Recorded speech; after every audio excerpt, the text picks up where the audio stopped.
भेज दिए और लक्ष्मी मणि निकला अपने पास रख लिए। आप परम स्वतंत्र हो गए हैं, आप अपने से बड़ा किसी को नहीं मानते हैं। यही बात है ना, परम स्वतंत्र, न सिर पर कोई, जो मन करता वही करते हैं आप। अच्छे को बुरा बना देते हैं, बुरे को अच्छा बना देते हैं। का बिगड़ जाता यदि हमको एक दिन के लिए अपन चेहरा दे देते हो आप। बानर बनाए आप हमको, शाप देता हूं। बानर बनाए तो बनाए, खुदे राजकुमार बन के ब्याह कर लिए। मैं शाप देता हूं, जिस राजकुमार का रूप धारण किया था आपने, वही शरीर धारण करना पड़ेगा। बानर बनाए हैं ना हमको आप। दूसरा श्राप देता हूं, आप मनुष्य बनिएगा तो वही बानर आपकी सहायता करेंगे। तीसरा श्राप देता हूं, आज जिस प्रकार उस कन्या के लिए मैं रो रहा हूं, उसी प्रकार एक दिन आपको भी अपनी पत्नी के लिए रोना पड़ेगा। भगवान मन में बोले यही तो हम चाहते थे। बोले स्वीकार है, स्वीकार है। और जैसे भगवान माया अपन उतारे, नारद जी बिलबिलाने लगे, पांव पकड़ लिए, प्रभु मैंने आपको शाप दे दिया। भगवान बोले दिया नहीं नारद जी, मैंने आपसे लिया है। जाइए, जपहु जाए शंकर सतनामा। भगवान राम जी बोले जाकर सतना में शंकर जी का नाम जपिए। सतना में नहीं, जपहु जाई शंकर सतनामा। जिस सत्य, इसके कई अर्थ हैं। एक तो शंकर जी का सत्य नाम जपिए, और एक अर्थ है जपहु जाई शंकर सतनामा। जिस सत्य नाम का शंकर जी जप करते हैं, उस नाम का जाकर नारद जी आप जप करिए। अर्थात आप भी राम राम राम राम का जप करिए, आपके हृदय को तुरंत शांति प्राप्त होगी। ये राम जी के जन्म का तीसरा कारण। चौथे कारण में मनु शत्रुपा जी ने, स्वयंभू मनु और शत्रुपा मैया जी नैमिषारण्य में, नैमिषारण्य जानते हैं ना आप लोग कहाँ है? हाँ, लखनऊ के पास। अच्छा है भूगोल, इस देश में तो अद्भुत अद्भुत नेता भी हैं। अभी किसी मंत्री ने, पर्यटन मंत्री ने झारखंड के कह दिया है कि पहलगाम में जो हमला हुआ उसके लिए उत्तराखंड के मुख्यमंत्री को इस्तीफा देना चाहिए। हाँ, अब सुने बाबू, अद्वई बार बोले कि उत्तराखंड के मुख्यमंत्री को पहलगाम में जो हमला हुआ उसके लिए इस्तीफा देना चाहिए। अरे महापुरुष जी, पहले ही तो पता करिए कि उत्तराखंड में पहलगाम है कि कश्मीर में है।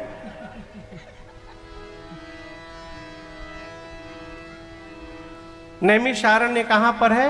लखनऊ के पास, उत्तर प्रदेश में, जहाँ पर चक्र तीर्थ है। निमि की धुरी आकर वहाँ पर गिरी थी। नैमिषारण्य में मनु शत्रुपा जी गए, 23,000 वर्ष तपस्या किए, भगवान का दर्शन प्राप्त हुआ। भगवान ने कहा मांगिए क्या चाहिए? मनु जी बोले प्रभु हम आपके जैसा बेटा चाहते हैं। भगवान बोले हम अपने जैसा कहाँ ढूंढने जाएंगे, चलिए हम ही आपके घर पुत्र बन करके अवतार ले लेंगे मनु जी, ये वचन है मेरा। ये भगवान के जन्म का चौथा कारण। पांचवें कारण में राम जी से पहले रावण के जन्म की कथा है। एक राजा हुआ प्रताप भानु। क्या नाम था? देखिए, जीवन में जिस प्रकार के व्यक्ति का संग करिएगा उस प्रकार का विचार जन्म लेगा। साधु के साथ रहिएगा तो माला जपने का विचार आएगा, अब विषयी के साथ रहिएगा तो अब काका करने का मन आएगा, वो भगवान जाने। और ये ना भ्रम में रहिएगा कि हम बहुत पूजा पाठ करते हैं, हम जप करते हैं, हम दर्शन करते हैं तो हमको कुसंग का प्रभाव नहीं लगेगा। ये भ्रम है। कुसंग का प्रभाव किसी को भी लग सकता है, कभी भी लग सकता है, किसी अवस्था में लग सकता है। प्रताप भानु राजा, वेद में जितने प्रकार के यज्ञ बताए गए हैं, एक एक यज्ञ को 1000 बार करने वाला राजा प्रताप भानु। कितनी बार? 1000 बार। जीवन में एक बार एक कपटी मुनि का कुसंग लग गया और उस कुसंग का परिणाम देखिए, चिंतन बदल गया। प्रताप भानु ने कहा, मुनिवर हे आप बहुत प्रतापी मुनि लग रहे हैं, मेरे मन में एक इच्छा है। बोले कहो। जरा मरण दुख रहित तन समर्जित जन को, एक छत्र रिपुहीन मही राज कलप सत हो। प्रताप भानु ने कहा, जन्म मृत्यु से मैं परे हो जाऊं, धरती पर मेरा कोई शत्रु नहीं बचे, पूरी धरती पर एक छत्र मेरा साम्राज्य हो, और ये साम्राज्य 100 कल्पों तक हो, राज कल्प सत हो। ये अच्छी बात है क्या कि हम मरे नहीं, हमेशा हम ही राजा बने रहे? अच्छी बात है। विचार बदल गया। कपटी मुनि कहा, ये तभी संभव होगा जब ब्राह्मण तुमको आशीर्वाद देंगे। 1 लाख ब्राह्मणों को निमंत्रण करो भोजन में। अब मैं आकर जब भोजन बनाऊंगा ना, और उस भोजन को जब ब्राह्मण खाएंगे तो आशीर्वाद दे देंगे प्रसन्न होकर, फिर तुम्हारी मनोकामना पूरी हो जाएगी। प्रताप भानु ने 1 लाख ब्राह्मणों को निमंत्रण दिया। कपटी मुनि वेश बदल कर गया, भोजन बनाया, ब्राह्मण भोजन करने बैठे। जैसे भोजन आया, संकल्प के लिए हाथ में जल लिए ब्राह्मण देवता 1 लाख, तब तक आकाशवाणी हुई, सावधान हो जाइए ब्राह्मण देव, इस भोजन में ब्राह्मणों का मांस मिलाया गया है। 1 लाख ब्राह्मण सुने, आवेश आया, और जो जल लिया था उसी जल को फेंक कर श्राप दे डाला। जाओ प्रताप भानु, पूरे कुल खानदान सहित असुर बन जाओ। ये कुसंग का प्रभाव है। वही प्रताप भानु रावण बना। उसका छोटा भाई अरिमर्दन रावण का छोटा भाई कुंभकर्ण बना, और प्रताप भानु के जो मंत्री थे धर्म रुचि, वो रावण के सौतेले भाई विभीषण जी बने। रावण दोनों भाइयों को लेकर गया, तपस्या किया है। ब्रह्मा जी गए वरदान देने। रावण ने पहले मांगा कि मैं मरूं नहीं, हम काहू के मरही न। ब्रह्मा जी बोले मरना तो पड़ेगा बेटा, कुछ और मांगो। तो रावण सोचने लगा क्या मांगू तो न मरना पड़े। तो कहा कि बानर और मनुष्य को छोड़कर दूसरा कोई न मारे। ब्रह्मा जी बोले तथास्तु। कुंभकर्ण के पास गए। कुंभकर्ण मांगने वाला था 6 महीना जगूं, 1 दिन के लिए सोऊं। ब्रह्मा जी पहले जान गए क्या मांगने वाला है। ब्रह्मा जी सोचे यदि ये 6 महीना कंटिन्यू जग जाएगा तो मेरी पूरी सृष्टि खा जाएगा। तो सरस्वती जी को बोला, ब्रह्मा जी ने इसकी मति पलटिए, उल्टा मांग लिया। कुंभकर्ण क्या मांग लिया? 6 महीना सोऊं, 1 दिन के लिए जगूं। ब्रह्मा जी तुरंत बोले तथास्तु तथास्तु, कहीं चेंज न कर ले। गोस्वामी जी कहते हैं जेहि दिन प्रति आहार कर सोई, विश्व बेग सब चौपट होई। 1 दिन के लिए जगता था कुंभकर्ण, और जिस दिन भोजन करता था कई शहर खा लेता था वो। विश्व बेग सब चौपट होई। विभीषण जी के पास गए। विभीषण जी ने कहा राम जी के चरणों में, भगवान के चरणों में प्रीति जग जाए। ब्रह्मा जी बोले तथास्तु, ऐसा ही होगा।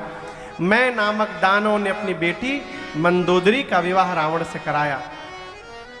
रावण ने लंका में राजधानी बनाई, और उसके बाद अपने सिपाहियों से कहा देखो जाओ धरती पर जहां जहां यज्ञ हो रहा है और जहां जहां श्राद्ध हो रहा है, क्या यज्ञ और श्राद्ध, इन दोनों में विघ्न करो। क्यों? यज्ञ में ब्राह्मण को खिलाया गया भोजन, यज्ञ में हवन कुंड में दी गई आहुति, और श्राद्ध में ब्राह्मणों को खिलाया गया भोजन सीधे देवताओं को प्राप्त होता है। रावण बोला जाकर विघ्न करो। भोजन के अभाव में जब देवता दुर्बल हो जाएंगे तब हम उनको सरलता से, आसानी से पकड़ेंगे, उनमें बल नहीं रहेगा। अब पकड़ करके लाएंगे, फिर सोचेंगे बंदी बनाए कि गुलाम बनाए, क्या किया जाएगा। रावण का आतंक शुरू हुआ। इतना आतंक, जप जोग विरागा तप मख भागा, श्रवण सुनई दस सीसा, आधुन उठी धावई रहे न पावई, धरि सब घाल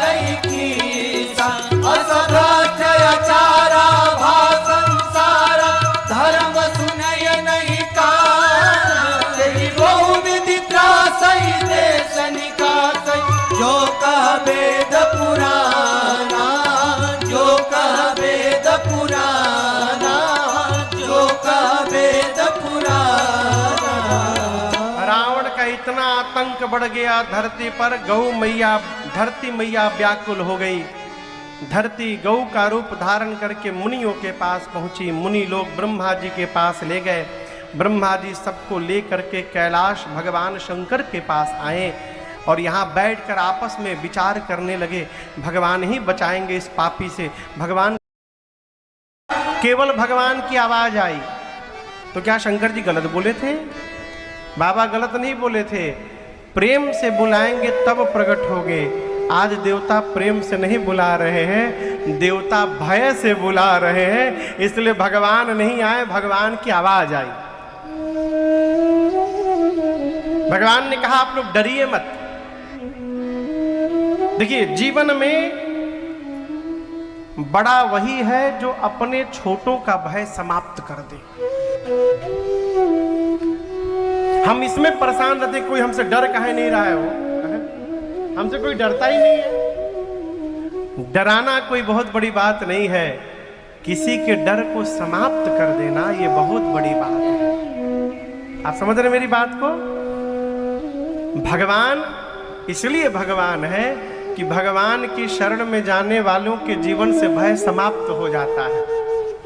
भगवान ने कहा डरिए मत, निर्भय रहिए, मैं आप लोगों के लिए अवतार लेने वाला हूं। कहां लूंगा? सूर्यवंश में लूंगा, अयोध्या में लूंगा। नारद जी के एक एक वाक्य को सत्य करूंगा, पृथ्वी के भार का हरण करूंगा। भगवान ने एक बार भी नहीं कहा कि मैं रावण को मारूंगा। कहें, रावण अपना गुप्तचर सब जगह लगा के रखा है। भगवान पूरी सिक्रेसी मेंटेन करके रखे हैं कि उसको पता ना चले कि मैं उसको मारने के लिए आ रहा हूं। देवता प्रसन्न हो गए। ब्रह्मा जी ने कहा देखिए, हमारे लिए भगवान आ रहे हैं तो भगवान के लिए हम लोगों को जाना पड़ेगा। ब्रह्मा जी जामवंत बने, शंकर जी हनुमान जी बन गए, देवगुरु देवताओं के राजा इंद्र बाली बन गए, सूर्य नारायण सुग्रीव बन गए। इस प्रकार सारे देवता बानर रीछ बन करके धरती पर आकर भगवान की प्रतीक्षा करने लगे। अब गोस्वामी जी कथा को अयोध्या लेकर गए। कहां लेकर गए? आप में से कौन कौन गया अयोध्या? हाथ नीचे करिए। कौन कौन अयोध्या नहीं गया है? आज तक आप लोग अयोध्या गए ही नहीं। कहो धीरज, तो बहू कह रही आज तक अयोध्या नहीं गए हैं। बहुत दूर है ना, पासपोर्ट भी लगता है ना, वीजा पासपोर्ट लगता है अयोध्या का, तब वो नहीं गए। अरे अब तो राम जी भी आ गए हैं, जितना जल्दी है हो आइए, ठीक ना। हम लोग गुरु पूर्णिमा में नैमिषारण्य रहेंगे। गुरु पूर्णिमा में 5 दिन का कार्यक्रम है नैमिषारण्य में, 9 जुलाई से 13 जुलाई वही में लेके आवा। और नैमिषारण्य दर्शन करने के बाद, कथा के बाद, राम जी धनुष सारंग धारण करके विराजमान है। कौशल्या, कैकेयी, सुमित्रा जैसे जिनकी 3 देवियां। आपको कहूं, जीवन के एक बार चौथे पद में महाराज के मन में ग्लानि भई। ग्लानि क्यों भई? भेगलानि मोरे सुत नाहि, एक बार भूपति मन। जैसे मन में भाव आया कि मेरे पास कोई पुत्र नहीं है। यहां दर्शन करिए, महाराज मंत्रियों के पास नहीं गए, महाराज रानियों के पास नहीं गए। कहां गए? कहां गए? गुरु गृह गए तुरत महिपाला। और जाकर महाराज पांव में दंडवत करके निज दुख सुख, अपना दुख बताएं और सुख बताएं। यदि रो रहे हैं तो दुख तो है, लेकिन सुख क्या है? तो महाराज अपना दुख बताएं और अपनी प्रजा का सुख बताएं कि गुरुदेव आपकी कृपा से पूरा अवध आनंद में है, सुखी है, लेकिन आपका ये महाराज, आपका शिष्य दुखी है। पहली बात, किसी के सामने यदि रो करके आप अपना दुखड़ा सुना रहे हैं तो जीवन में अच्छा होने पर सुख भी सुनाने का स्वभाव बनाइए। कई लोग खाली नुकसान बतावत है, महाराज और केवल पूछ दीजिए और क्या खबर, सब ठीक ठाक है ना, तो इसलिए नहीं कहते हैं कि सब बढ़िया है, कहीं महाराज जी ने बोले कथा करवाओ तो कहते हैं महाराज बहुत नुकसान है, बहुत दुखड़ा तो बताते हैं, लेकिन जब लाभ होता है तो लाभ नहीं बताते हैं। एक बात कहें, सबके सामने रोना भी नहीं चाहिए भैया, सबके सामने भूल कर भी नहीं रोना चाहिए। क्यों? जिसके सामने आप रो रहे हैं, क्या वो आपका दुख मिटा सकता है क्या? तो काहे रो रहे हैं? हम एक भजन गाते हैं, उसका अंतरा मैं सुनाऊं आपको। सदा वेदनाओं में आंसू संभालो। जीवन में जब अधिक वेदनाएं हो जाए, कष्ट हो जाए, आंसू को रोकिए, और ये यदि गिराना है तो किसी भी तरह प्रभु के चरणों में डालो। पहुंच जाए आहे, पहुंच जाए आहे तेरी बस वहां तक। तो डोंट वरी, बी हैप्पी। क्यों? ये भगवान आकर के तेरे भवन में मिलेगा, आकर के तेरे भवन में मिलेगा। जीवन में सबके सामने रोइएगा तो सामने वाला आपके सामने चेहरा उदास करेगा, लेकिन भीतर भीतर गदगद होगा बहुत उड़ रहे थे, अब पता चल रहा है। यदि जगत के सामने बहुत हंसने लगिएगा तो सामने वाला टेंशन में आ जाएगा, इतना हंस क्यों रहे हैं, वो भीतर भीतर जलेगा। इसलिए हंसना हो और रोना हो तो उसी व्यक्ति के सामने हंसी और रोइए जो केवल आपके मंगल का चिंतन करता है, आपके कल्याण का चिंतन करता है। यहां गुरुदेव भगवान के पास जाकर महाराज रोए, बोले गुरुदेव चौथे पन में आ गया, घर में कोई पुत्र नहीं है। गुरुजी ने कहा आप एक संतान के लिए रो रहे हैं महाराज, धैर्य रखिए, मैं कहता हूं एक नहीं 4 पुत्र आपको होने वाले हैं, 4 पुत्र। गुरुदेव ने रचना बनाई पुत्र कामेष्टि यज्ञ की। श्रृंगी ऋषि को बुलाया गया। आपको बताऊं, ये श्रृंगी ऋषि राम जी के जीजा जी हैं। कौन है? राम जी के जीजा जी। राम जी की एक बहन है जिनका नाम है शांता। शांता मैया का विवाह इन्हीं श्रृंगी ऋषि के साथ हुआ है। शांता मैया बहुत बड़ी थी। श्रृंगी ऋषि आए पुत्र कामेष्टि यज्ञ कराने के लिए। यज्ञ प्रारंभ हुआ। आहुति दशरथ जी नहीं दे रहे हैं, गुरुदेव भगवान वशिष्ठ जी दे रहे हैं। भगते सहित मुनि आहुति दीन है, भगते सहित मुनि आहुति दीन है। प्रगटे अग्नि चरु कर लीने, प्रगटे अग्नि चरु कर लीने।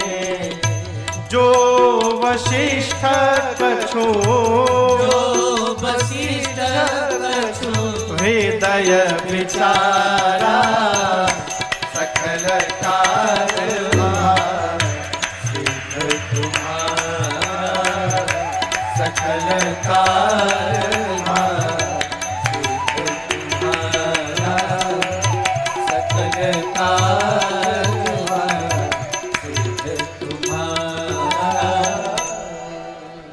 गुरुदेव भगवान ने आहुति दी, यज्ञ पूर्ण हुआ। यज्ञ के बाद अग्नि नारायण प्रसाद लेके प्रकट हुए, खीर का कटोरा।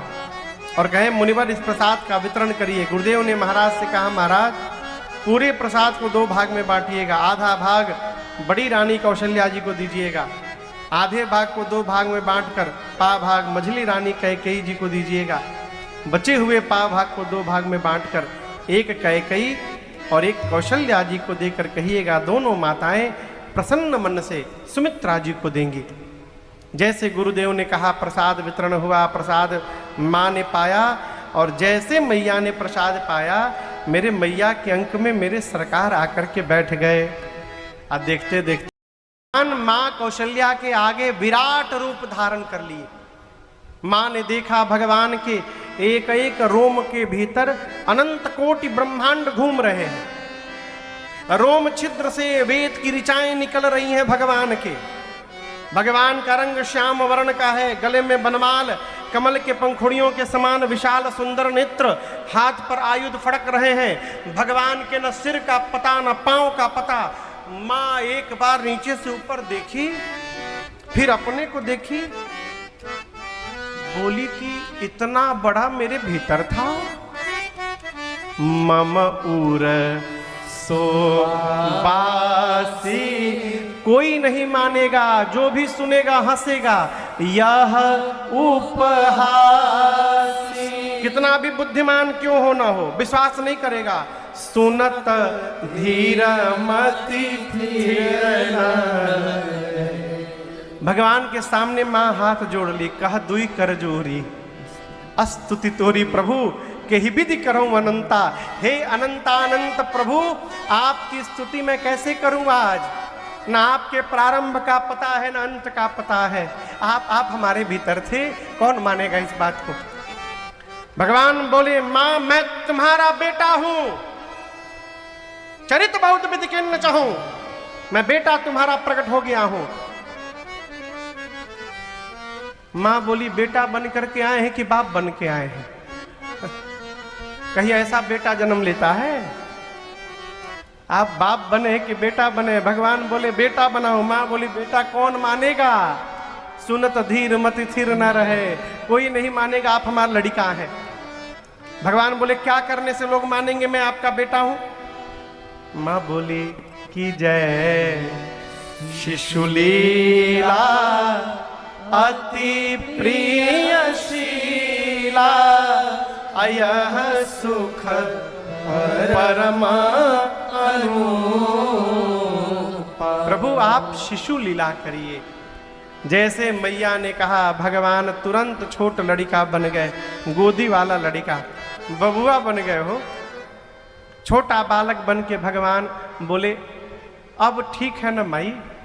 भगवान से माँ बोली 50-50 हुआ है। मैंने शिशु बनने के लिए कहा था, लेकिन साथ में शिशु लीला करने के लिए भी कहा था कि जय शिशु लीला। आप शिशु बन गए, लेकिन शिशु की लीला नहीं हो रही है। भगवान बोले कौन सी लीला? माँ बोली लड़का जन्म लेते सबसे पहली लीला करता है, रोता है, और आप तो मेरे से बतिया रहे हैं। भगवान बोले अब रोना भी पड़ेगा? माँ बोली प्रभु पूरे जगत को हंसाने के लिए आज जगदीश को रोना पड़ेगा। आप जब तक नहीं रोएंगे जगत हंसने वाला नहीं है। तो माँ की बात मानकर सुनी बचन सुजाना, रोदन ठाना, होए बालक सुरभूपा। भगवान बालक बन के रोने लगे। लेकिन यहाँ कौशल्या मैया से एक भूल हो गई संत भैया। बाजे अंगनवा में फरिया रोला, रघुवंशी दशरथ के घर। ब्रह्मा सब देवन संग आए, ब्रह्मा सब देवन संग आए, इंद्र सुमन नभ से बरसावे, इंद्र सुमन नभ से बरसावे। ब्रह्मा सब देवन संग आए, ब्रह्मा सब देवन संग आए, इंद्र इंद्र सुमन नभ से बरसावे, इंद्र सुमन नभ से बरसावे। अरे रस रस डोले बयरिया हो लाल, रस रस डोले बयरिया हो लाल, रस रस डोले बयरिया होला, रस रस डोले बयरिया होला। अरे महक गइल सगरी फुलवरिया, रस रस डोले बयरिया होला, महक गइल सगरी फुलवरिया। रस रस डोले बयरिया होला, रघुवर से दशरथ के घर। कहीं भाट बिरुदावली गावे, कहीं भाट बिरुदावली गावे। अरे पंडित मंगल गान सुनावे, पंडित मंगल गान सुनावे। अरे कहीं भाट बिरुदावली गावे, कहीं भाट बिरुदावली गावे। अब पंडित मंगल गान सुनावे, पंडित मंगल गान सुनावे। सज गइल सगरी बजरिया हो लाल, सज गइल सगरी बजरिया हो लाल, सज गइल सगरी बजरिया हो लाल, सज गइल सगरी बजरिया हो लाल। अरे गली गली सब सजल अवध में, सज गइल सगरी बजरिया हो लाल, गली गली सब सजल अवध में। सज गइल सगरी बजरिया हो लाल, रघुवर से दशरथ के घर। आज मुदित मन बैठे